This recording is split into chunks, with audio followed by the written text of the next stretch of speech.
Aprovechen cuando termine su plática, acérquense a él y les pido un enorme y gran aplauso para Rod Parker, que va a presentar.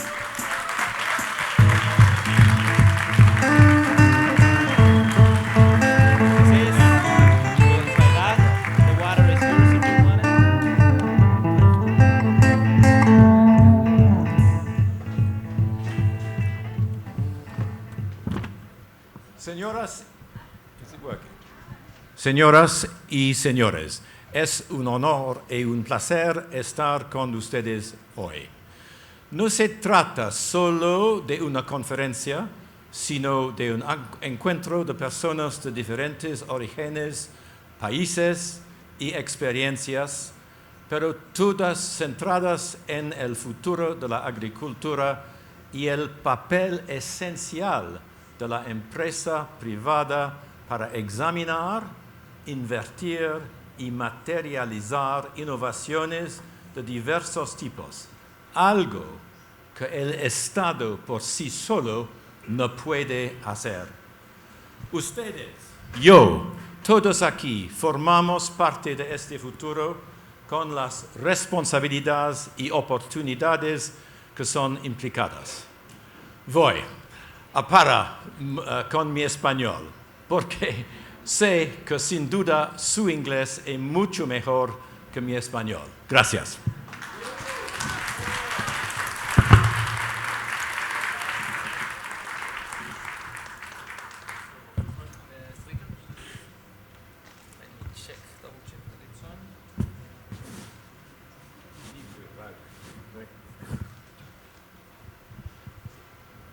I don't want to give you a lecture. I want to take you on a little journey.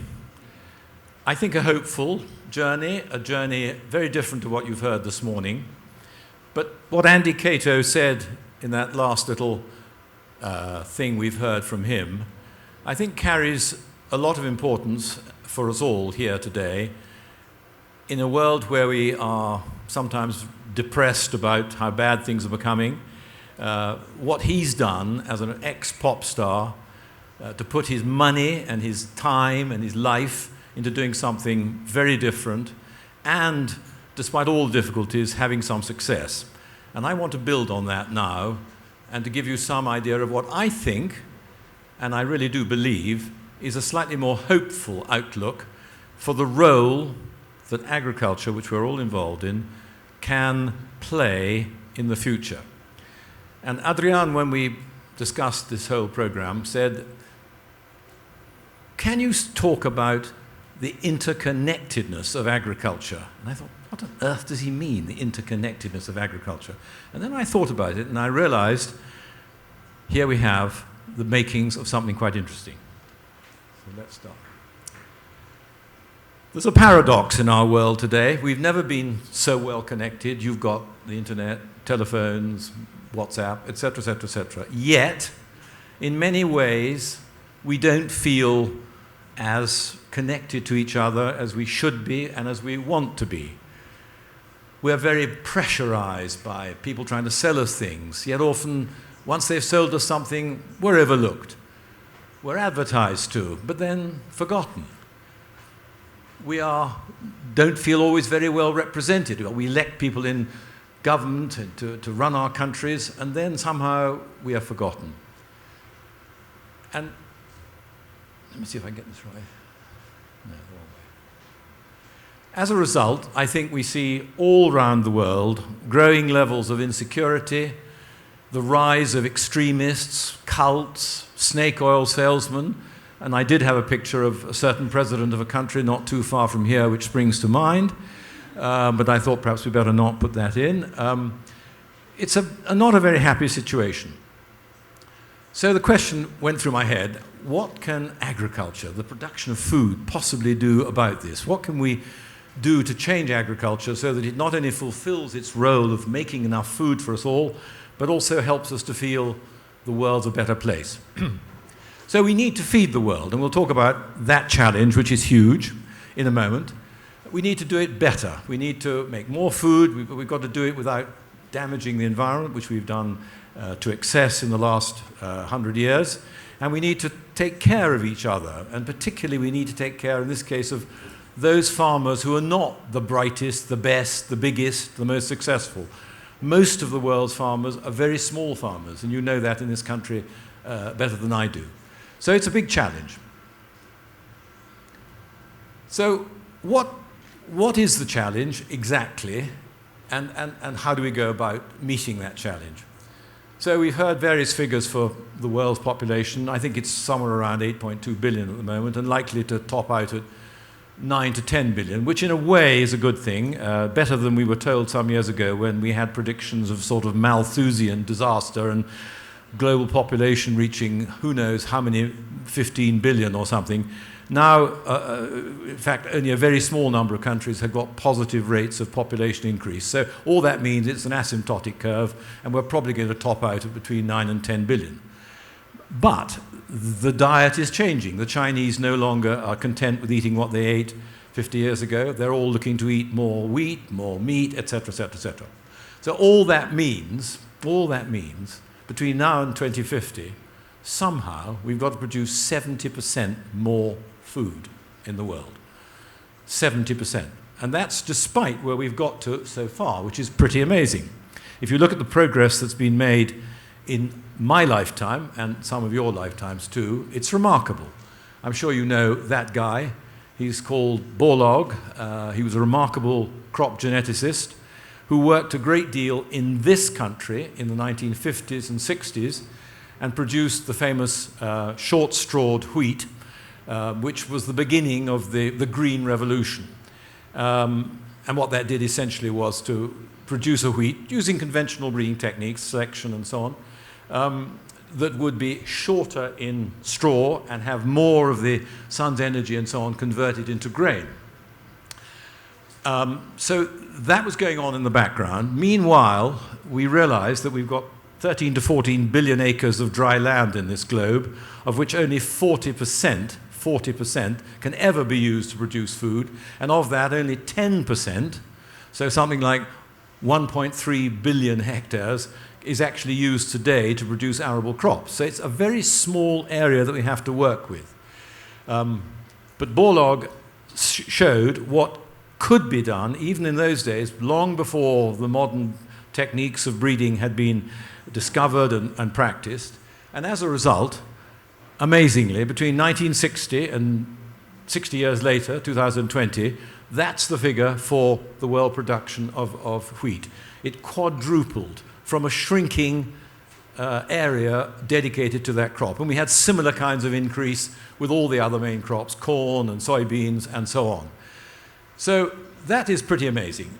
What it masked was a very large difference in how efficient wheat production is throughout the world. In Northern Europe, today, we're getting 7-8 tons of wheat per hectare.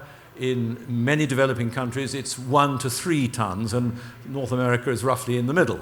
So one strategy we'll come on to talk about is doing something about this extraordinary range of efficiency, where we have very, very high-yielding farmers in some parts of the world and very low ones elsewhere. What can we do about it? Should we focus more on those countries and farmers who are the high producers? It's attractive, and even a tiny increase in global average yields per hectare would make an enormous difference to output, to overall output. But that would leave the small farmer in a very bad situation, because he is, generally speaking, not the high yielder, and he doesn't have lots of alternatives to do.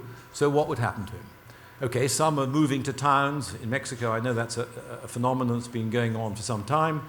There are a few new crops that are attractive to small farmers, but basically it's not really much of the solution to trying to carry on this important increase that we need. So what else can we do? I think we have to confront the dreaded monoculture. We've got to look it straight on in the face. We can't all go organic. We can't all go super green overnight. We've got to look at conventional monoculture agriculture, which accounts for 95% of the food that's produced today, and see what we can do in a realistic way to make that better, more productive, and less damaging.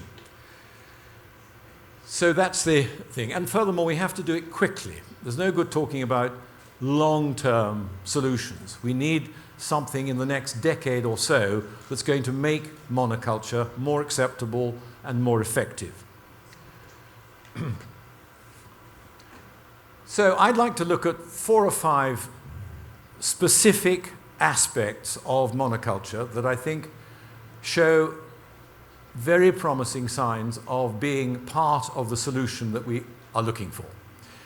I want to look at fertilizers, pesticides, soils, which we've mentioned this morning, tariffs and subsidies, and then the really, really big one, which is new crops and new traits. Let's start with fertilizers. We're all familiar with fertilizers. They're sprayed all over the place. 200 million tons a year go on of synthetic organic fertilizers. All started about 150 years ago. The dreadful truth is that in terms of technological progress, there has been virtually none. In the last 100 years, what farmers put on 100 years ago is very similar to what farmers are putting on today. And the tragedy is that probably much, maybe most, of all those fertilizers never goes anywhere near the roots of the plants they're aimed at. They're wasted. And they end up where? In river courses, aquifers, ultimately in lakes, rivers, and the sea, causing untold damage. And yet, if you go into a garden center, probably here in LEÓN, you will be able to find enhanced efficiency fertilizers which are coated with various things, which delays the release until the soil is of a certain moisture, and so on, so on, so on. The problem is that governments have not obliged or incentivized farmers ever in any part of the world to either force them to switch or encourage them to do so. So we still have this ridiculous situation of fertilizers being wasted, and it's all linked to what we're going to talk about in a moment, the fact that farmers in developed countries particularly have been subsidized so much over so long that they don't mind paying for these inefficient fertilizers, because ultimately you and me, the taxpayer, is paying them to do so. So that's a problem. But with soil mapping, which is now an amazing technology, and various other changes that are taking place, the prospect is that we can use less fertilizers more efficiently, much less waste, and much better results in terms of crop yield. So that's a really encouraging trend, but it needs pressure from you as voters and as consumers through the big retailers and through your political representatives to try and get incentives or obligations on farmers to make these switches. Sorry, we've gone too quickly. So, next thing is pesticides, which is where I worked myself for about 30 years in that industry. And since then, I've had a sort of St. Paul's conversion on the road to Damascus and realized that we can't go on doing what we've been doing now since the end of the Second World War. And yes, we know, until the 1980s, pesticides were incredibly damaging. They did a job, they killed the bugs, they killed the weeds, they killed the diseases, but they also did collateral damage on a huge scale. And it was Rachel Carson, I'm sure some of you will have read that, you all should have a look at that. It's an amazing book called Silent Spring, which came out a long time ago, but it illustrated what unintended consequences there were from pesticides. The good news is that more recently, under pressure from you, the consumer, you, the voter, governments have tightened up enormously on the regulatory hurdles that have to be bypassed or achieved in order for new pesticides to be registered and used, so that they're far better targeted than they were. There's much less collateral damage. Technology's changed. One of the most controversial pesticide groups, I'm sure you've heard of it, are the neonicotinoids, which are highly efficient insecticides. They used to be aerially sprayed, and they are super damaging to bees and other pollinators. Well, now 90-something% of all neonicotinoids are applied as seed dressings, which means what? They go underground. So they're not damaging aerial pollinators at all. That's a great thing. So the industry has woken up to this change. The pesticide industry has woken up to these pressures, a bit late in the day, and they have introduced huge improvements in these pesticides. Is it all out of altruism? No. It's because they know that if they want to have a business going forward, they have no choice. So it's not a matter of government regulations only. It's it's self-survival of these big companies, which is pushing this along at a great speed. So that's good news for pesticides, and the consequence will be fewer pesticides used, lower costs, and better outcomes in terms of less damage caused by insects, weeds, and diseases. In other words, higher production from the same kind of area that was being treated years ago. Sorry, I keep going the wrong way. Then I want to look at soils. We've mentioned them today, and I think everyone now is familiar with the damage that industrial farming has done. Unintended damage, but terrible damage to the structure of soils, which really means the physics of soils, aeration, drainage, and all the other things that make soil what it should be. And we, again, have seen the John Deeres of this world come up with intelligent, practical solutions to improve this. For example, minimum tillage, zero tillage, increase in the size of the tracks and the tires that the vehicles use on the land, all of which combines to mean less visits to fields are necessary, less disruption of the soil, unless it's really necessary for something like weed control. And that's, again, made a huge difference to the state of soils in the world, particularly in countries which have suffered very badly. And the most egregious example of that, it was the United States. And you will all have read, I'm sure, The Grapes of Wrath by John Steinbeck, which described the disastrous effects of industrial farming on Oklahoma when vast areas were denuded, literally denuded of their topsoils. They blew away. That led to the creation of the Soil Conservation Service and a whole range of obligations on farmers in areas subject to wind or water erosion to do things in a different way. And as a result, the quality, the state of soils in the United States has improved dramatically. There is virtually no erosion taking place these days, and the overall health of soils in the United States is getting back, not fully there, but getting back to where it should be. Yep, there are still problems in some parts of the world where there is not the same approach being taken, and you can cite South China, areas around the Sahara in North Africa, and other areas too, where there is still recovery needed and not enough is being done. Will this be enough? I don't know. The early signs are promising, but I can't say that we can prove that the conservation efforts being made to look after ourselves better will be entirely successful. It's a step in the right direction, but we need to do a great deal more. I'm not going to go through everything here, but you know that soil analysis, which is so important, is contributing to all this so that we understand better than ever. Through companies like Solena, which has come out of the Kirchner Initiative in this country, we understand what our soils are really like and what they need or should be, in what state they should be physically, chemically, and above all biologically for soils, for crops to be grown in a sustainable way. But that is really helping. Plus there's organic, farmers making their contribution on the side. But as we'll see in a moment, we can't really rely on abandoning all forms of inputs. If we did that and go the full organic way, we would find that globally yields came down by approximately a third. And as we don't have the possibility of increasing the land area by a third, that is not really a solution. Subsidies and tariffs. This is another very painful subject.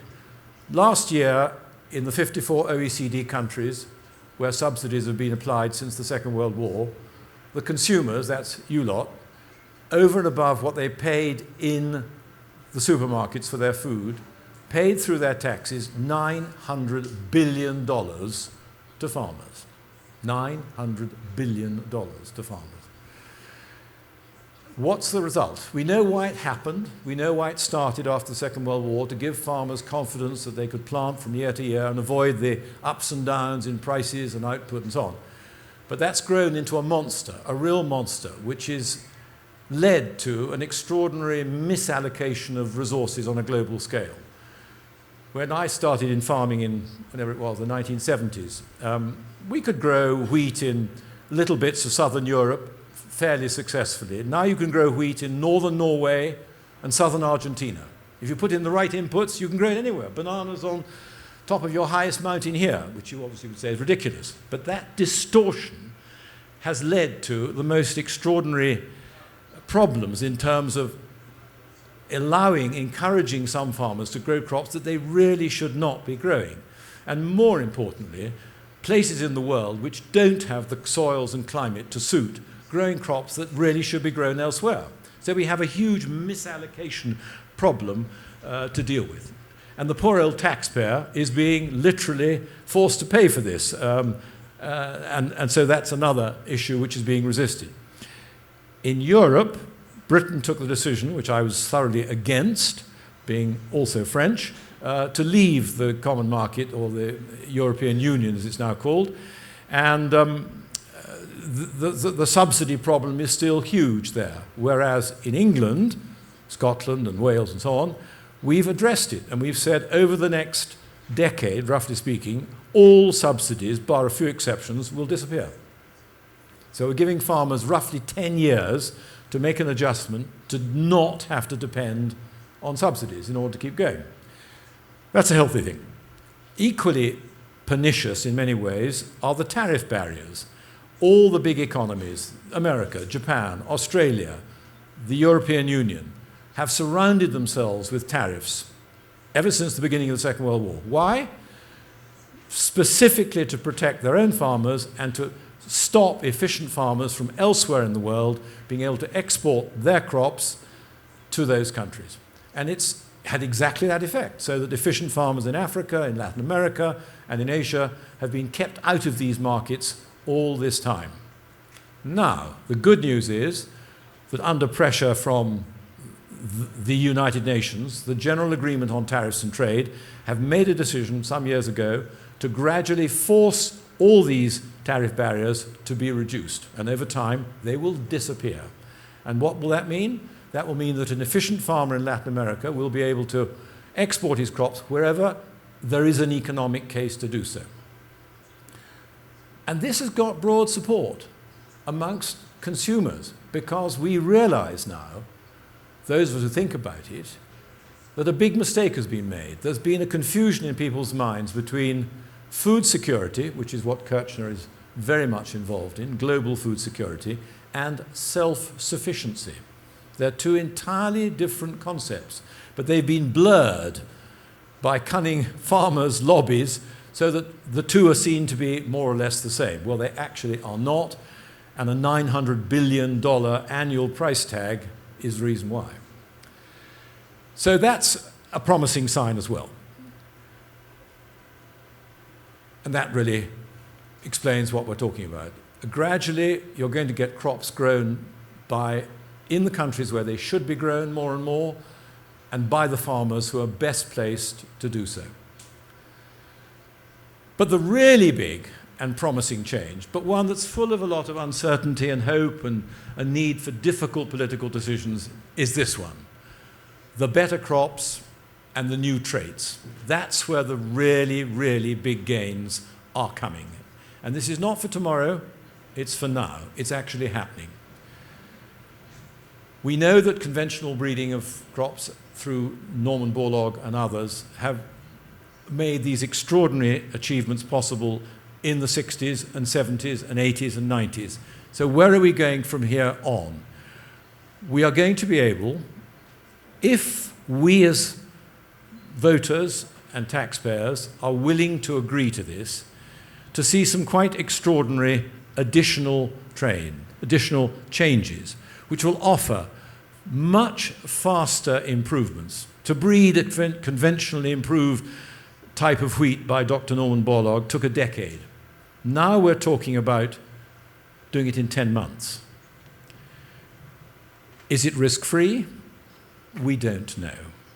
So far, none of the horrors of GM or the more acceptable gene editing have come to pass. None of the horrors that some people predicted have come to pass. That does not mean it's risk-free. We've got to accept that until we use something for a long, long time, we won't know if it's totally risk-free. And there may be unforeseen dangers. But the gains, I would argue, are so enormous that it's something we have to consider seriously. So what that means is we should offer much faster improvements in yield and all the other qualities we're looking for in our crops. And in addition, we can now contemplate getting traits into crops that we've never been able to before, so that they are tailored for specific ends, not necessarily to do with food. It could be to make raw materials or inputs for the pharmaceutical industry, for paints, for cosmetics, all sorts of additional possibilities now that we understand so much more about what it is that makes a plant produce what it does. Because the strange paradox is that virtually all plants have a great deal in common. They consist largely of sugars, a few proteins, and a few other bits and pieces. And clever chemical engineers, once they've got that raw material, can move in all kinds of different directions, essentially depending on cost. Which means agriculture can become not just a source of food for us and animal feed, but a source of an increasingly wide range of industrial raw materials. Do we want that? That's another discussion. But those kind of markets look as though they would be not requiring any subsidies from governments, would improve farmers' incomes enormously, would attract a new kind of employee into the world of agriculture, because these are very sophisticated, difficult things to produce, where the output is not a matter of volume, but of quality and timing. So you're looking at a very well-trained workforce that will be needed to do this. But overall, it's a very impressive picture.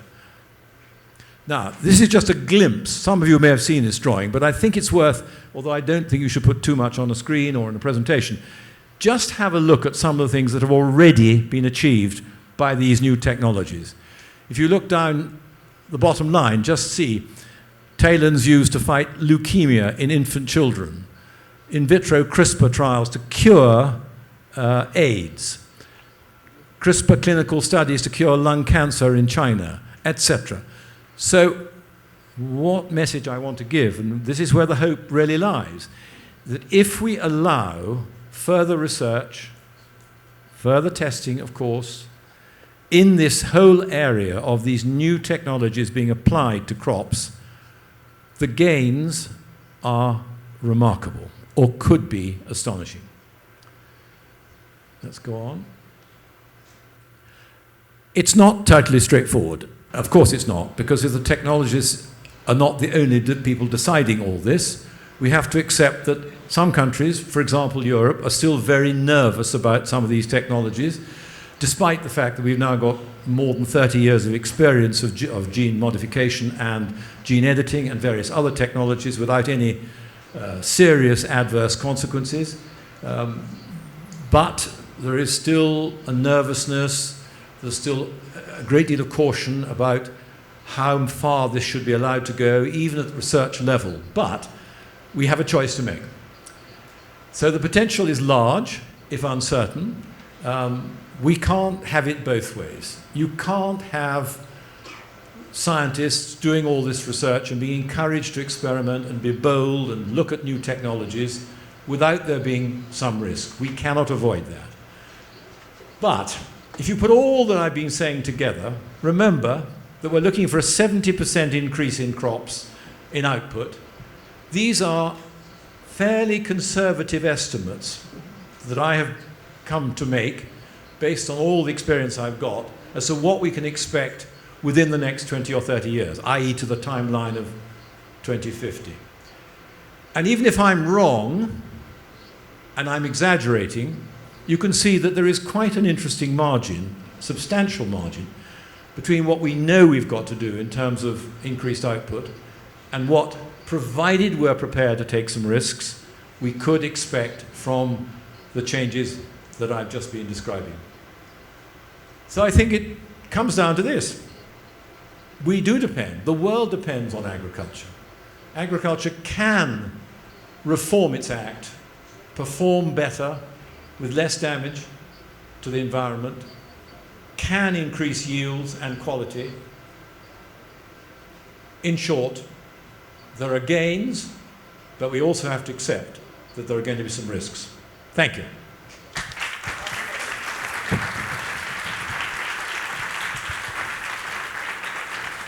Questions? No, that's...